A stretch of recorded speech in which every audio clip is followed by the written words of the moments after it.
अस्सलाम वालेकुम दोस्तों की हाल चाल ने जनाब। तुसीं वेखदे पे हो देश पंजाब टीवी ते मैं तुहाडा मेज़बान मुहम्मद अफजल जोइया। दोस्तों सब तो पहले अपने चैनल करो सबसक्राइब, बैल आइकन का बटन दबाओ ताकि साड़ी लेटेस्ट और बेहतरीन वीडियो तुहाडे तक बसानी पहुँच सके और तुसीं वो वीडियो देखो सब तो पहले। दोस्तों डेली की निस्बत देश पंजाब चैनल ते जनाब अज एक दूजन चोटी की वीडियो लैके आए हैं। गब्बन चोटी माशाल्लाह अनमोल तोहफा देश पंजाब चैनल की जीनत और नहायत ही मुनासिब रेट 3 लाख रुपया इनकी डिमांड है जनाब।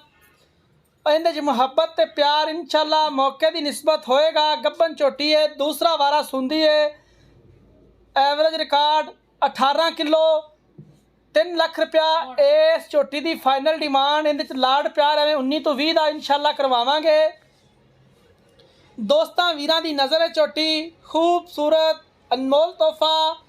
देश पंजाब चैनल हमेशा अपने वीरां वास्ते खूबसूरत जानवर लेके आंदा है। डेली की निस्बत एक ही वीडियो अपलोड करी दी है और नहायत ही मुनासिब रेट ते थण हवाने की मुकम्मल तौर पर गारंटी देश पंजाब चैनल की इंशाल्लाह घर जाके भी गारंटियां देंदियां ने सज्जना ते बेलियां नूं।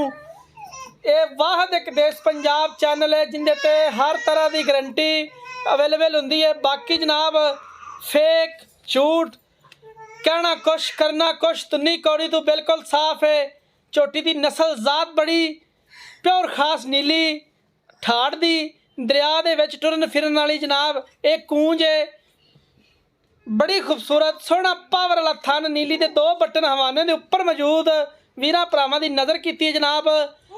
दोस्तों किसे वीर ने किसे भरा ने ए अनमोल तोहफा खरीदना है, राबता नंबर 0307 351 8578 ये जनाब साढ़े व्हाट्सएप ते ईमो का नंबर हुंदा है।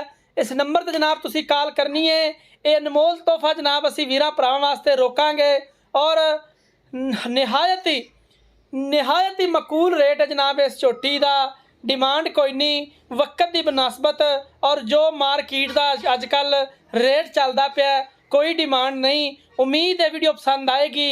लाइक तो शेयर लाजमी करना है। अपने मेज़बान नूं देनी है इजाज़त।